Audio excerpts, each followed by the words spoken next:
Good morning, Flagler County. I'm Rich Carroll. You're listening to Flagler's Morning News on Tuesday, November 23rd, and this local news is a service of Flagler County's Toyota dealer, Beaver Toyota, here to wow you.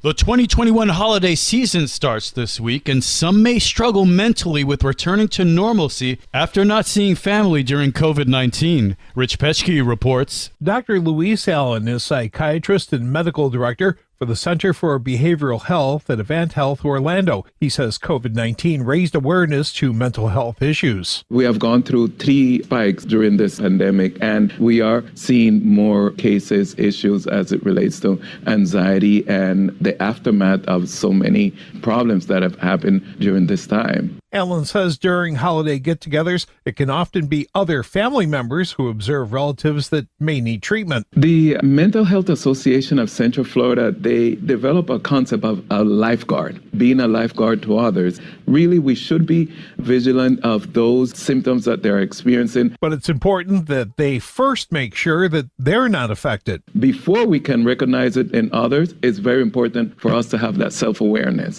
What are those symptoms that we are experiencing, and making sure that this is addressed. You can find more information at advanthealth.com. For Flagler's Morning News, I'm Rich Petschke. Another fugitive made the mistake of coming into Flagler County, where they ended at the Green Roof Inn. A nervous driver tips Flagler County deputies off during a traffic stop. Sheriff Rick Staley says deputies pulled over 23-year-old Benjamin Bowie on southbound Belterre Parkway Sunday, and he wound up in handcuffs. Deputies conducted a traffic stop for an infraction violation and noticed that the driver was extremely nervous, and the vehicle also smelled of marijuana. The subject resisted deputies' attempts to detain him, and he was handcuffed and arrested. During the process of searching the vehicle, they found numerous firearms, small amount of marijuana, and also determined that he was a fugitive from Georgia. Bowie was wanted in Georgia on charges of grand theft auto and had also been arrested by deputies in Jacksonville on charges of resisting arrest with violence and possession of marijuana. In Flagler County, where he's being held without bond, he faces charges of carrying a concealed weapon, resisting an officer with violence, and drug possession. Speaker-designate State Rep Paul Renner gives us insight into the special legislative session that was held last week. Amy Cherry has details. The session was called by Governor Ron DeSantis to address federal vaccine and mask mandates. In an exclusive interview, Renner, whose district includes Flagler County, tells WNZF they passed 4 bills that he says protect workers and parents. Renner, who's vaccinated, called it a personal choice. We're not telling people they can't get one. We're just simply saying that you don't have to get one. And that's the right approach. That's the American approach, I think, to something like this. And it's unfortunate that we have in Washington, D.C., everything is our way or the highway, and in this case, you vaccinate or you get terminated. He pointed to healthcare workers who are being fired across the country for not getting vaccinated and says it's wrong. We all called them heroes because they are heroes. They've been taking care of people for all these months, and now these very same people who now that the vaccine's out and they are cautious about it, they want to wait a little longer before they make a decision for themselves,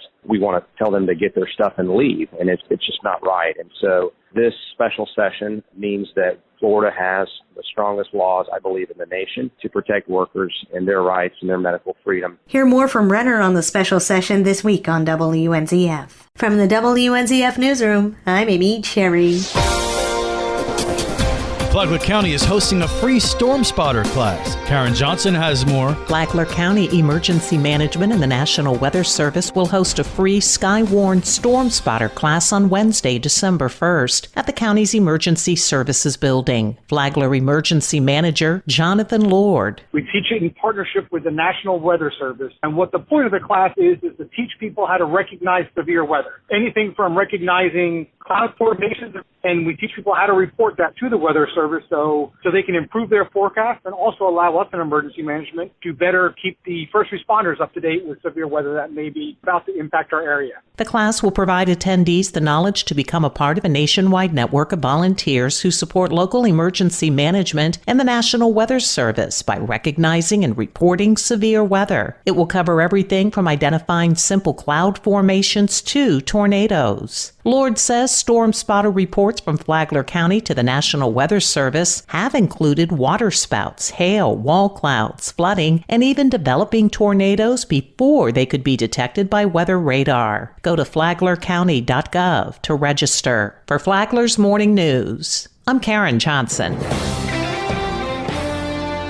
How do women get started in business? Many times, they start out as girls, helping their mothers in business, like Nina from Lohman Funeral Home, who has 2 daughters. I was a previous business owner in New York, and they were both answering phones for me when they were like 10 years old. I gave them a little script. They didn't have to say that they knew anything. They basically answered saying they were the answering service, so people would know they wouldn't have answers, and it gave them phone confidence that a lot of our young people don't have today. Nina said that while she loves her job at the funeral home, it was at one time a male-dominated business. She's had to convince her customers that women can do the job too. The Business Report is on Saturday mornings at 10 here on WNZF. Tomorrow, a woman journalist. Imagine that. From the WNZF Newsroom, I'm Deb Albertson. And now you're up to date on Flagler's Morning News. I'm Rich Carroll.